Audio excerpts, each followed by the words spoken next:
Hi and welcome back. I'm so thankful that you're here. Today I'm going to show y'all our favorite recipe for candy roaster squash. Now this is a huge, only part of a candy roaster squash. This is probably about 2/3 of it. Altogether it was about this long. 22 pounds was this giant candy roaster squash. Most of them that we grew over the summer did not get near this big. I don't know why this specific one just got huge. But I'm going to cook up the rest of this today. It's been sitting in my refrigerator for a couple of weeks actually, with the end covered with some plastic wrap over the end. So if you go these, a lot of people are like, oh, they're too big to cook all at one time.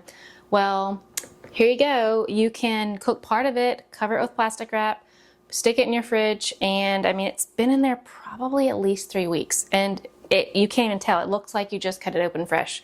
So they keep really well like that too. In addition to being shelf stable. This is North Georgia candy roaster squash. It's a winter squash, which a lot of people are like, winter squash? It doesn't mean it's grown in the winter. It's a summer squash that has storage properties. So you cure it, you let it harden, the skin harden, and then it keeps over the winter time. Just like a butternut squash or something like that. So what you're gonna need today is obviously your candy roaster squash, at least about 10 to 12 cups, sucanat or brown sugar. I just like using sucanat, orange juice, cinnamon, nutmeg, salt, vanilla, some chopped pecans, and then some butter or some coconut oil, whichever you prefer. I typically use coconut oil. That's what I'm using today. So the first thing you're gonna do is peel this squash, and then we're gonna chop it up into cubes.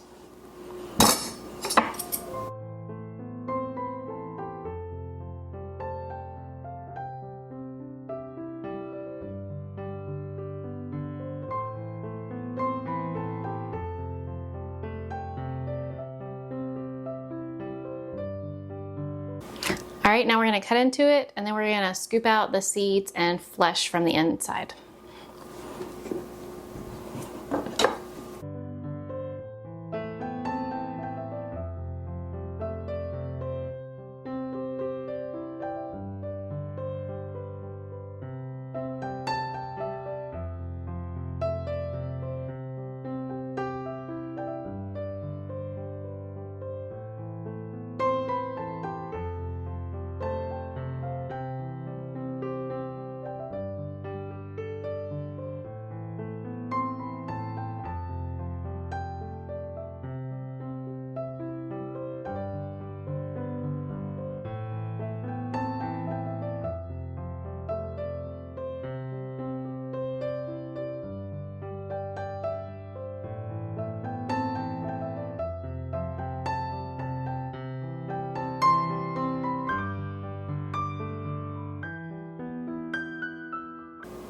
And as a side note, these have really nice big seeds and they make a whole lot of seeds.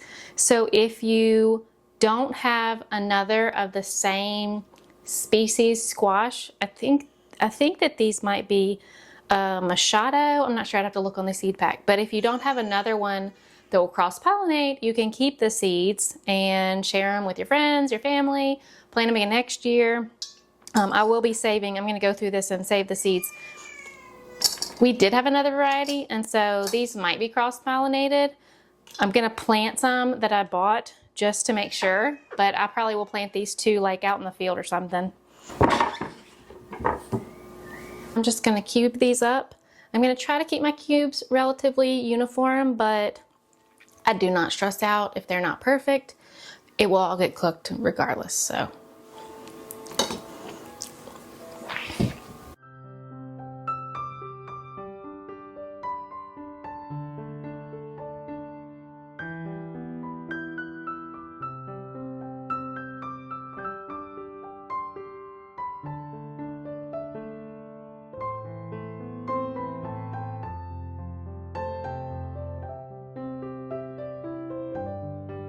All right, so just that half of it is almost this whole entire bowl. I'm gonna go ahead and pour it into my 9x13 pan and see how full it is. Because actually, I don't typically measure my squash in cups. I just put it in my pan until my pan's full. So that's what we're gonna do.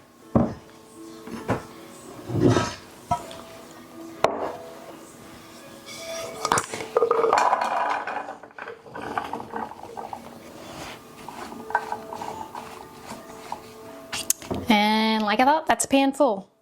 So we're gonna go with that. I'll go ahead and finish this recipe and then I'll deal with this other half later. So I'm just gonna set this on the side and we're gonna mix up the sauce to put on it. You're gonna wanna put it in a saucepan and just melt it on the stove. You don't wanna like bring it to a boil. We don't wanna make caramel on it, you know.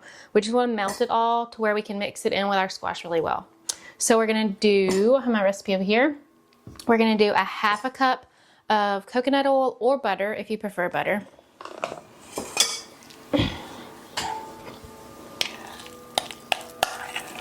All right, and then we're gonna do a 1/2 cup of brown sugar or sucanat. When I was out of brown sugar and sucanat, I've used white sugar and it worked just as well with white sugar. I just prefer the less processed.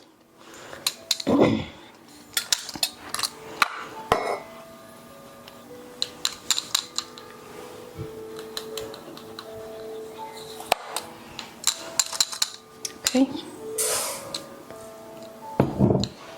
All right, we're gonna do 1/3 cup of orange juice. And this is just cheap orange juice that I got from the dollar store because I ran out of the good stuff. Actually, my kids all drank it. So this measuring cup, the lowest it measures is a 1/2 cup, so I'm just guesstimating. I do that a lot when I cook.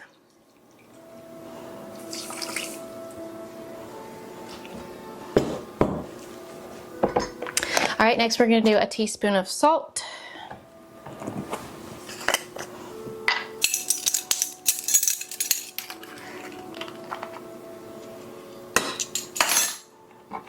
All right, 2 teaspoons of cinnamon and 1/3 teaspoon of nutmeg. If you're not a fan of nutmeg, you can leave it out. It'll be just fine.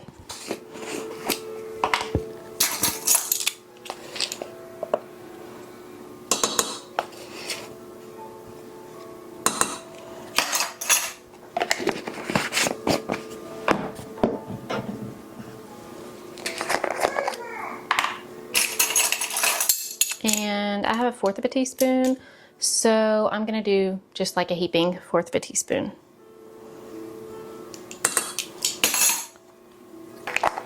Which is what I normally do. Again, the guesstimate. I'm a guesstimate cooker. Okay, so we're gonna melt this on the stove. Again, we're not trying to boil it. We're just gonna melt it to where it's all combined evenly. Then we're gonna pour it over our squash.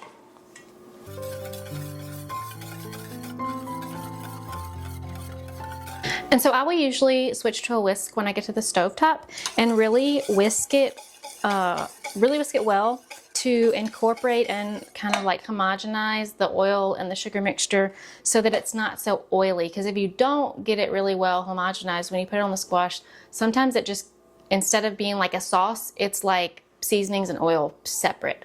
So just really whisk it good over there, and if you keep whisking it, keep mixing it, it will get to be more just like a homogeneous, almost syrup. It's kind of hard to see in the pot, but this is what it should look like. You can see that it's more like a sauce, and it's not separated like oil and seasonings. So that's what you're going for. Okay, now we've got our sauce. So we're gonna pour it on our squash and mix it in. And also now would be a really good time to go ahead and preheat your oven to 350 degrees.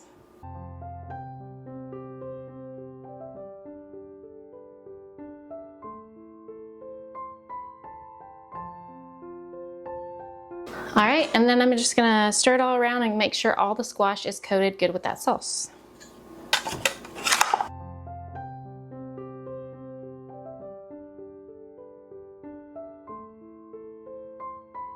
You could always do this in a bowl and toss it and then put it in the pan if you wanted to.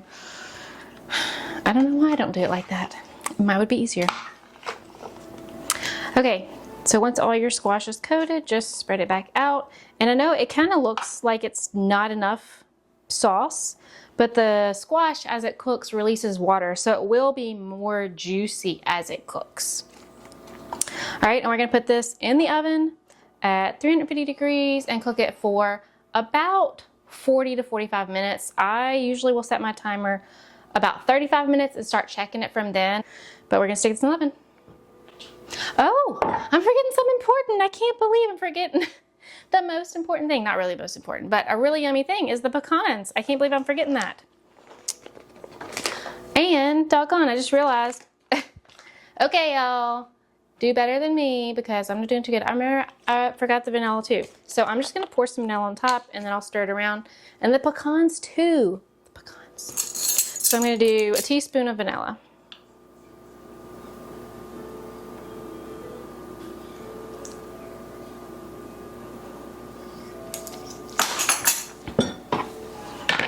Definitely want to put the top back on that stuff because it's expensive.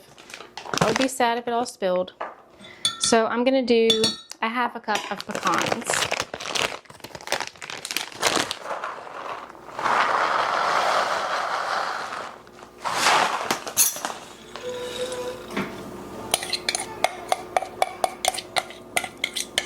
And if you happen to have someone in your house that doesn't like pecans, or maybe you have somebody who has a nut allergy, you can easily just leave the pecans out. I do think that the pecans add a lot to it, especially when you put them in at the beginning of baking like this, because as they bake, they get like that nice toasted pecan flavor, and they're really, really good. My whole family, except for my husband doesn't like pecans, so I end up usually doing a pan for him without pecans and a pan for us with pecans, because we like it with the pecans enough to do a whole separate pan with pecans.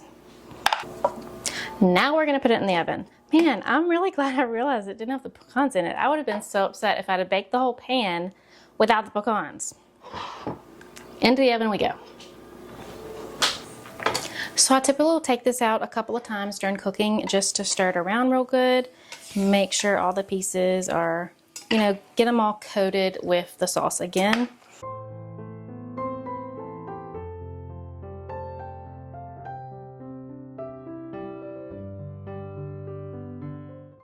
All right, and back in it goes.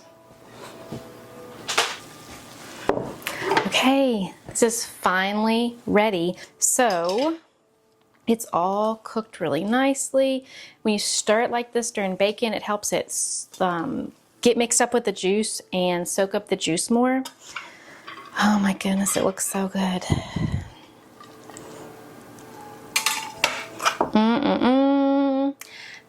But wait. There's more. I'm going to show you something else. So I'm going to be serving this tonight with this salmon. It's a take on actually a chicken recipe that's called Hubby Lovin' Chicken. So we're having Hubby Lovin' Salmon tonight. Ouch, that was hot. And it's so good. So if you're interested in this recipe, let me know in the comments and I will make a video about it. And if anyone is interested, I make a video. I'll link it in the descriptions and a card and at the end of the video. But it's so good. I'm really excited about supper tonight. So I'm gonna put this on here. So this is what we're having for supper: Hubby Lovin' Salmon and some candy roaster squash out of our garden. Okay, I'm gonna give it a try. It's really hot. It just came out.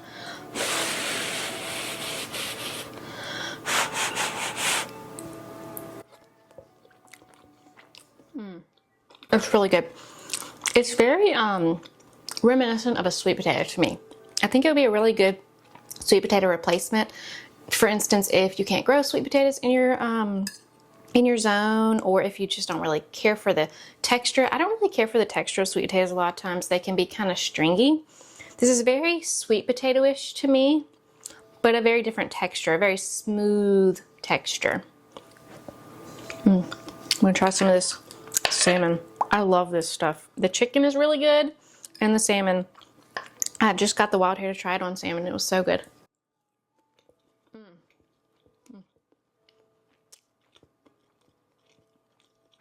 Definitely a good combination.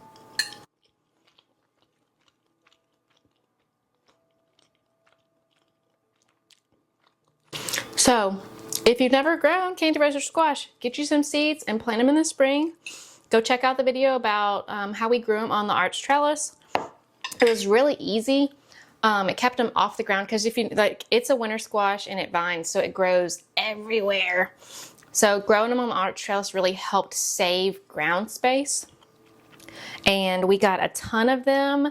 We have a whole bunch of them on our shelf in the hallway that are just waiting to be eaten. They last for months and months and months throughout the wintertime. So hope you go try this recipe. If you, you could also use the same recipe for like a butternut squash if you don't have any kind of, because you can't really buy these, you have to grow them. But next year, grow you some and try this recipe. And hope y'all have a good night, and we'll see you in the next video. Thanks, bye.